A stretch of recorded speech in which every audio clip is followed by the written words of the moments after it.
Could Zach Evans be staying in school? And also, how do we adjust to this new world of college athletics that we're all living in? Stick around, find out. You are Locked On Ole Miss, your daily podcast on the Ole Miss Rebels, part of the Locked On Podcast Network, your team every day.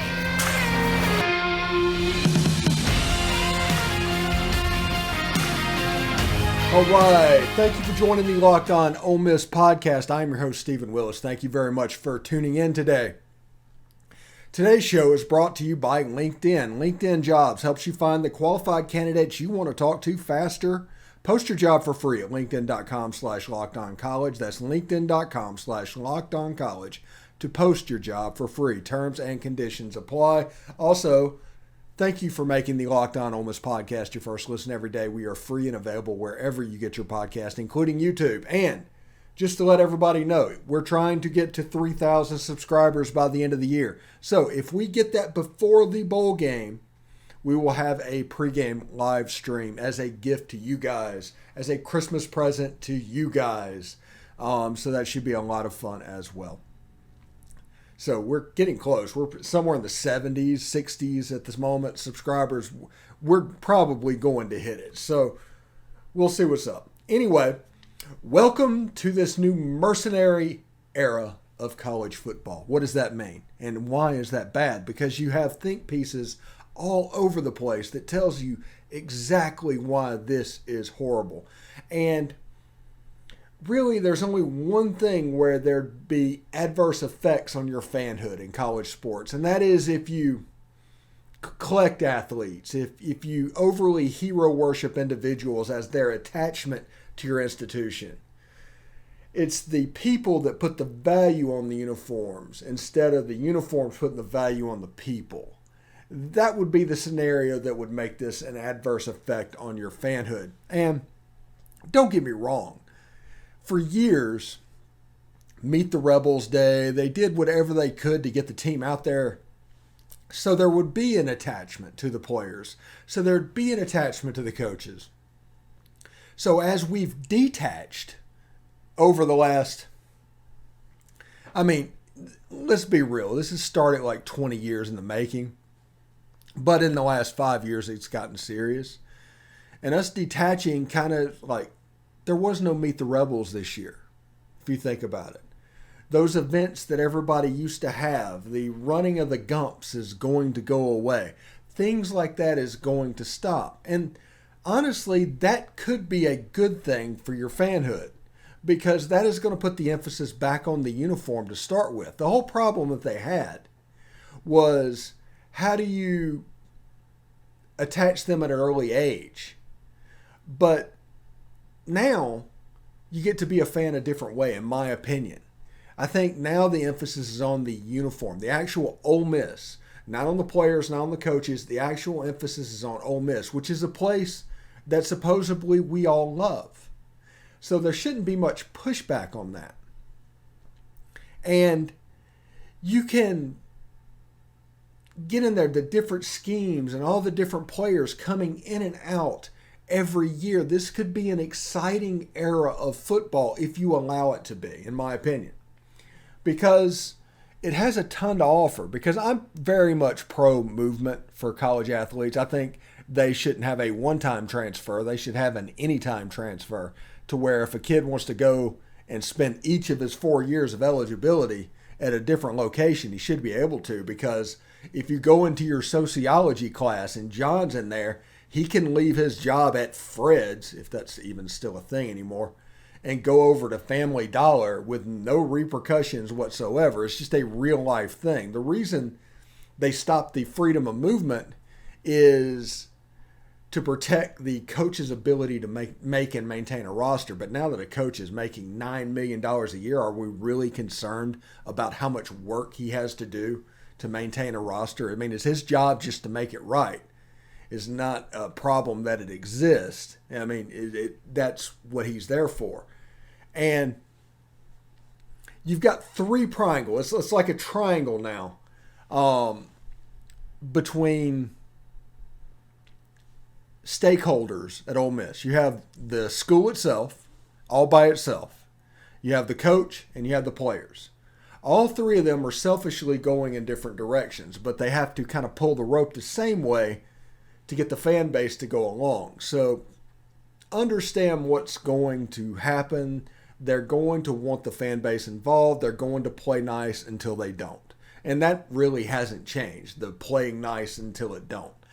Because, when you're dealing with me, and I've always told you that I've followed college sports in a really weird way, and this was even before all of this happened, I've been a fan of Ole Miss for as long as I can remember.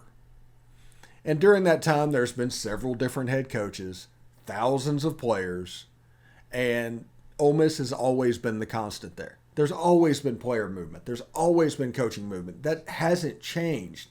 What's changed for people is the fact that the players now have freedom of movement, honestly. And they're thinking of excuses in any ways that this could be a bad thing. But I don't think this is a bad thing. In my opinion, this could be a very much fun thing if you allow it to be. All the different styles and systems and all that meshing into a different player. If a player goes to Alabama, they were once stuck if they weren't a system fit. And you get there and you see you're not a system fit, you were stuck. It was going to cost you at minimum 2 years of your 4 years or 5 years of eligibility. Now they can go to another school where it's like, hey, we don't fit there. This is different. Let's see if we fit there. And you might have a situation where Otis Reese, who had trouble getting on the field against Georgia, goes over to Ole Miss and immediately becomes a defensive stalwart. Why? System fit. We play defense differently. That's the most important thing in recruiting. When you look at all of the different avenues in recruiting, fit is the most important one. And if you can do that and you can get in a place that fits right, all of a sudden you have a chance to be an All-American. For instance, we're going to talk about Suntarine Perkins with John Garcia in the last segment of the show. But it's about fit. He is a prototype to take one of the box safeties roles and turn back into a linebacker. Your defense doesn't have to change at all, but all of a sudden you have a 230-pound man to get out there and this physics problem what they're dealing with. It's a perfect fit. It's an absolute match made in heaven. Him knowing that, instead of running over to Alabama, who plays defense a very particular way with what they're doing and how they do it, and the chance that he could get lost a little bit over there, doesn't maximize him. At Ole Miss, he can maximize who he is. Ole Miss gets the benefit of having a really good player that fits with what they're doing. He gets the ability to be the guy. He has a chance to be an All-American, All-SEC player. You're going to hear John Garcia talk about it. So understand that this is the new mercenary era of college football. It just is. But that doesn't mean it's bad. So don't, all these silly think pieces and everything, it's very shortchanged people. And they look at it to where, hey, this is different than the college football that I loved. And how do we get back to that? And they're going to complain about things over and over again because you can't get back to that. Make the best of where we are. This era could be a lot of fun if you allow it to be. If you don't, I can see where it could be a problem. Anyway, in the next segment, we're going to talk about the question, what if Zach Evans stays? I mean, that could be very interesting. What if Zach Evans stays? Anyway, this show today is brought to you by LinkedIn Jobs. These days, every new potential hire can feel like a high-stakes wager for your small business. You want to be 100% certain that you have access to the best qualified candidates available. That's why you have to check out the LinkedIn Jobs to help out the right people for your team faster and for free. So create a LinkedIn profile. That's step one. You can go online and find out how you need to do it easily. Next, put the hashtag hiring frame on that profile to let everybody know that you're hiring. Simple tools like screening questions make it easy to focus on candidates with just the right skills and experience for you so you can quickly prioritize who you'd like to interview and hire. It's why small businesses rate LinkedIn Jobs and number one in delivering quality hires versus leading competitors. LinkedIn Jobs helps you find the qualified candidates you want to talk to faster. Post your job for free at linkedin.com/lockedoncollege. That's linkedin.com/lockedoncollege to post your job for free. Terms and conditions apply. All right. Thank you for making the Locked On Ole Miss podcast your first listen today. For your second listen today, check out Locked On Sports Today. From the games that matter the most to the biggest stories in sports, go beyond the scoreboard and behind the scenes with local experts and insights only Locked On can provide. Locked On Sports Today, available on this app, YouTube, and wherever you get your podcast. Now, on Twitter today,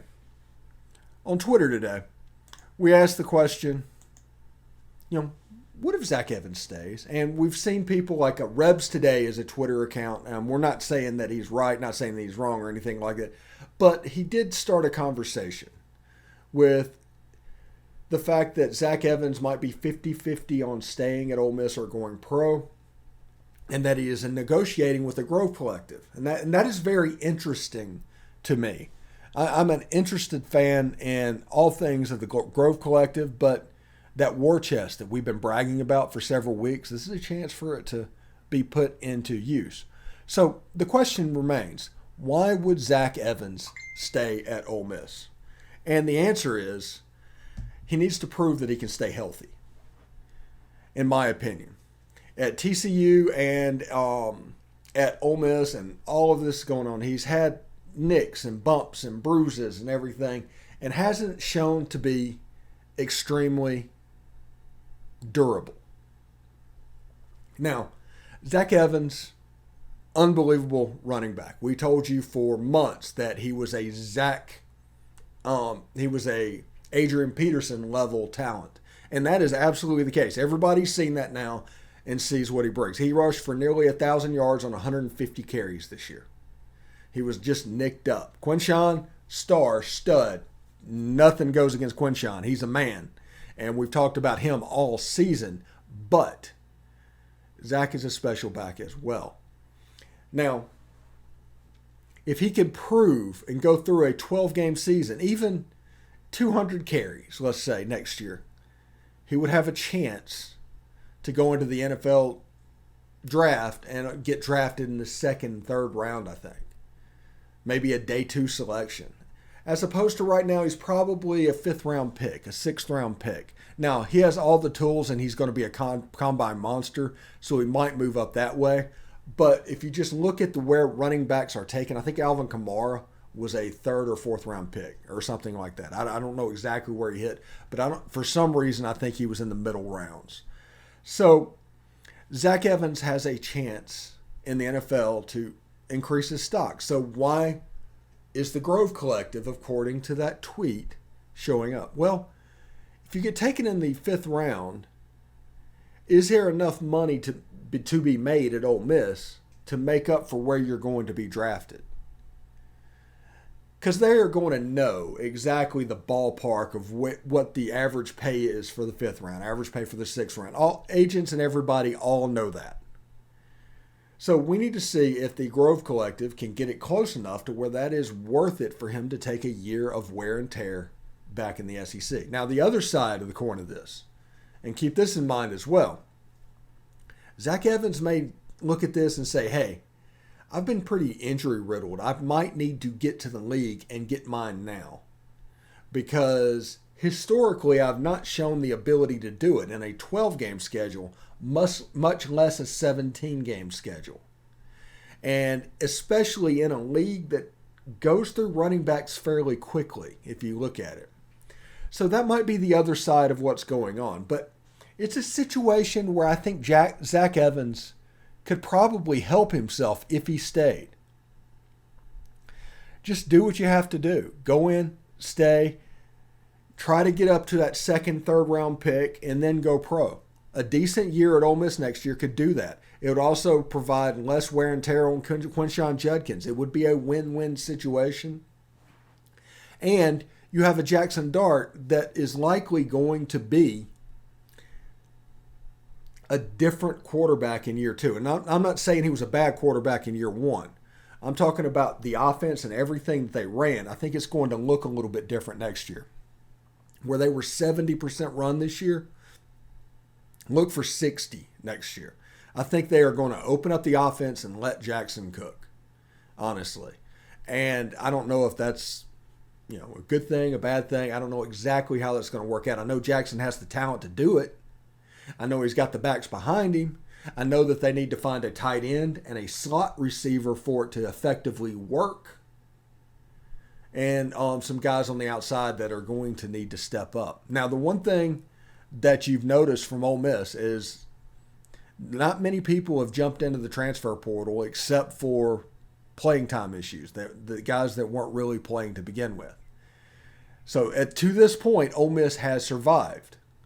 And I use that word intentionally because you never know what's going to happen. I did a show yesterday that involved Eric All, who was the starting tight end at Michigan, who is in the portal. South Carolina is losing tight end after tight end. And North Carolina is going to lose Devin Leary, who is actually a really decent quarterback. So we'll see exactly how this goes as the portal moves forward, because we are still probably about a week away from this getting really both ways. It's going to be all one way, and then it's going to be like a 4-lane highway going and standing in the median on I-55, and you'd have an idea of what this is going to look like. But Zach Evans has a chance to completely change our needs in the running back room and to make it to where offensively it's like maybe an offensive lineman, tight end, slot receiver. That's a need, and then just worry about the defensive side of the ball and getting bigger, because that's a problem. The physics problem over there, that is an issue. And the size of Suntarine Perkins is absolutely going to help. You can see what they're going to do in the transfer portal that could help as well. I mean, this could be really interesting moving forward, and I'm pretty excited about it. Anyway, this show is brought to you by Bet Online. Bet Online is your number one source for all of your sports betting information, stats, news, and analysis. Get the latest odds and trends on every professional and amateur league out there, from football to basketball to soccer to esports. We've got it all on betonline.net. If you look down below, you can see that Ole Miss is a 4-point favorite with an over-under at 70 points. That's a lot of points, but we'll see how it goes. The game is going to be at 8 o'clock Central on ESPN. This line is courtesy of BetOnline, as are all lines. It's the Texas Bowl from Houston, Texas. It should be pretty interesting. We're always the fastest and easiest way to get your betting fix. Head to the website today or use your mobile device to learn more. It's BetOnline, where the game starts.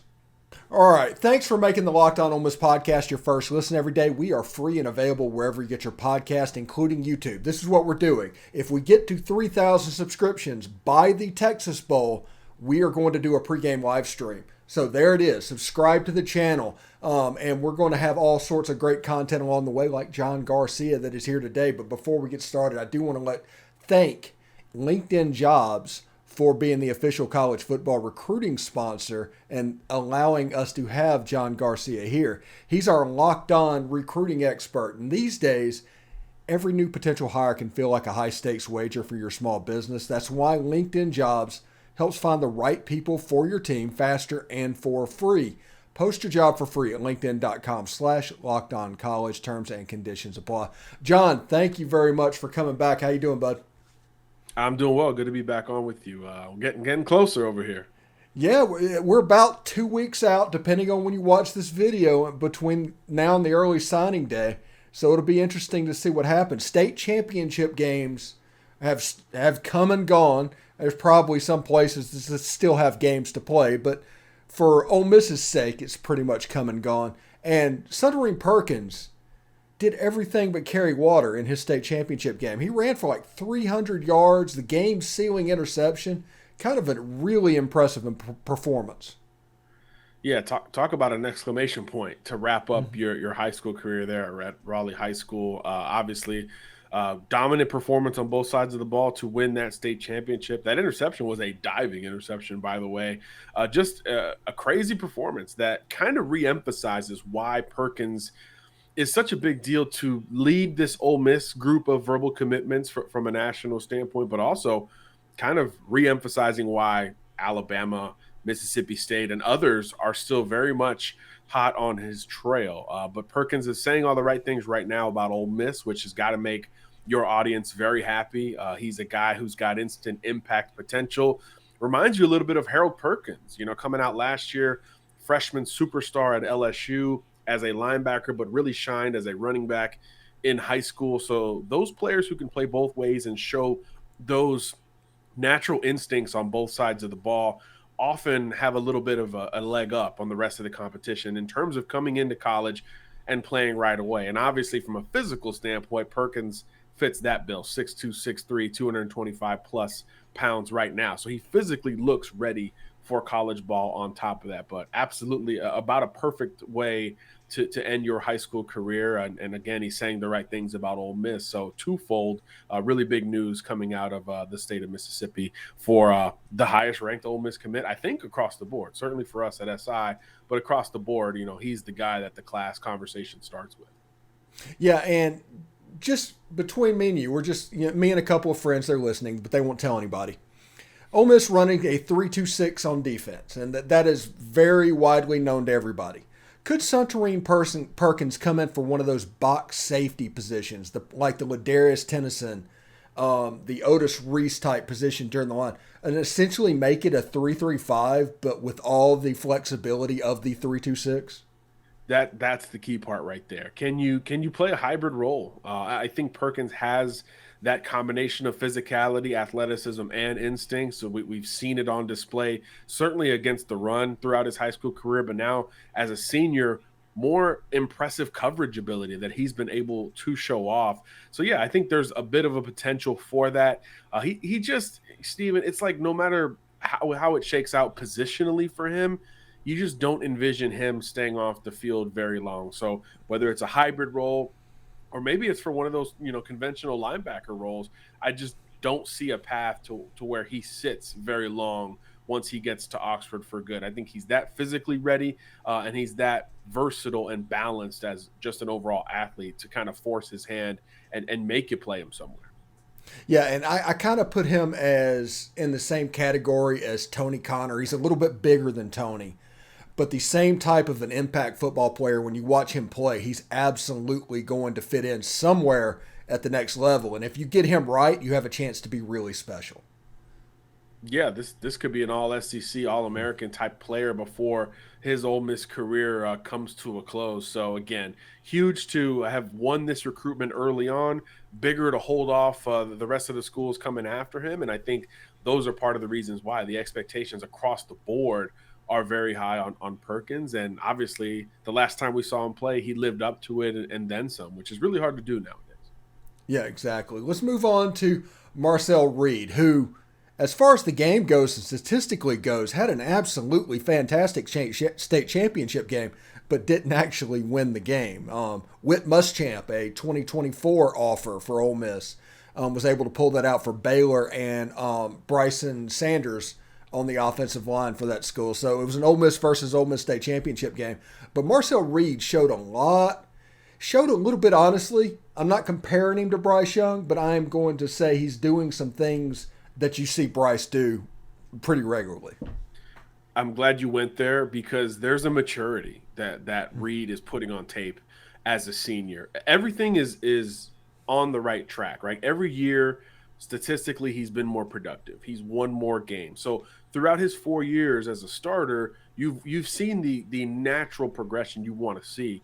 But towards the end of his senior year, I think he hit another level, way above that trajectory. And it was very evident in that state title game, as you mentioned, 5 touchdown passes. And there was so much confident decision-making from Reed, in addition to the great physical gifts. And a lot of that did prove itself outside of the pocket and with a ferocious pass rush in his face. So that's where you get some of that Bryce Young, I'm going to stand in there and make the throw anyway, or I'm going to buy a little bit more time. And even though I'm off balance and off script, I'm still going to deliver the ball exactly where it needs to be. Some of those plays were absolutely electric. I encourage all of you to Google it and check it out. There's one in particular where he's got two defenders on him, scrambles to his left, his weak side, and hits a target at the back pylon of the end zone as if he was standing in the pocket and stepping into the throw, which he was not. So I think the natural arm talent is starting to show much more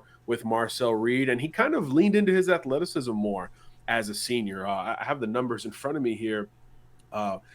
Every year he'd rush for a few hundred yards, right? So they always utilized his legs, but it hit another level this year. 944 yards, 15 rushing touchdowns, and obviously the ability to extend the play as a passer with that mobility. So over 40 total touchdowns. And even though he threw it more and was in control more, less turnovers, less interceptions, despite almost 40 more attempts as a senior compared to his junior season. So another Ole Miss recruit that is hitting the right notes at the very end stage of his high school career, and it kind of inflates the opinion you have when they do get to college, right? This is an experienced quarterback who's been through every element of the process in a game and outside, and I think he's one that we're going to look back on and say was probably underrated in this Ole Miss class when all is said and done. Yeah, what's the next step for him whenever he gets to Ole Miss in January? What is going to be that next hurdle that he needs to get over to put himself as a solid backup to Jaxson Dart in the fall? Yeah, well, I think physically he's going to need to get bigger. I mean, he's probably been hearing that his whole life. He's a baseball player, so he's a year-round athlete. Now that he'll be able to focus, we think, more specifically on football, he'll be able to add to what is a really nice 6'2", 6'3" frame. So I think that's kind of step one for him physically. And then for every quarterback that's coming to play for Lane Kiffin, just that assimilation into the tempo that you're going to get. It's not just RPOs and bubble screens. It's the tempo that comes along with that. So we know he's a great athlete. We know he's got great wind and he's in great shape. But trying to translate that on the field while leading and adjusting that your decision-making is a different story. So I think in that regard, I think there's still room for Marcel to try to hit the ground running. But I do think from a physical and athletic standpoint, Stephen, this is the heir apparent to Jaxson Dart as far as we can see it right now. Yeah, unbelievably impressive. I followed him all his high school career. He's gotten better and better and better. And honestly, it's a shame that he did not make the Elite 11 this year in the finals. Yes. Because I think he deserved it. There. Yeah. Anyway, before we get out of here, what are some news that you might have? I know that Ole Miss went in home with Donte Dowdell. I know that Ole Miss went to visit Cayden Lee. Anything that we need to know about? Yeah, those are biggest targets out there. Of course, Dowdell, the in-state running back, still committed to Oregon, but there's a lot of confidence growing elsewhere, particularly in SEC country, and Ole Miss has been at the forefront of that potential flip for quite a while. He was supposed to visit a couple weeks ago. They postponed it, so you wonder if he can get to campus this weekend or next weekend. That would be the next business item to check now that Ole Miss has gone and visited with him in person. And with Cayden Lee, I think we're starting to get to the end of the wire here. It looked like a bigger field of schools involved: Oklahoma, Georgia, South Carolina, UCF, Ole Miss. I think that pool is starting to shrink. South Carolina and Ole Miss have already been in to see him. I'm starting to think those two schools are going to be sitting in the best shape. Ole Miss, of course, long time high school on his board, just took the official visit towards the end of the season. And then South Carolina finished their season offensively about as well as anybody in the SEC, which is naturally going to increase their target range for some skill position prospects. So Cayden Lee is one that they've zeroed in on as well. So it could be an Ole Miss South Carolina battle, which is not something we see every day on the recruiting trail. Yeah, exactly.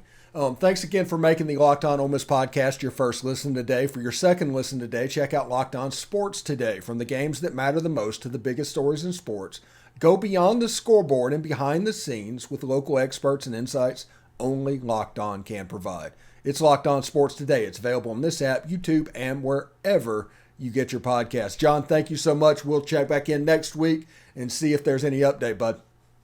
Sounds good, Stephen. Thanks for having me. All right, man.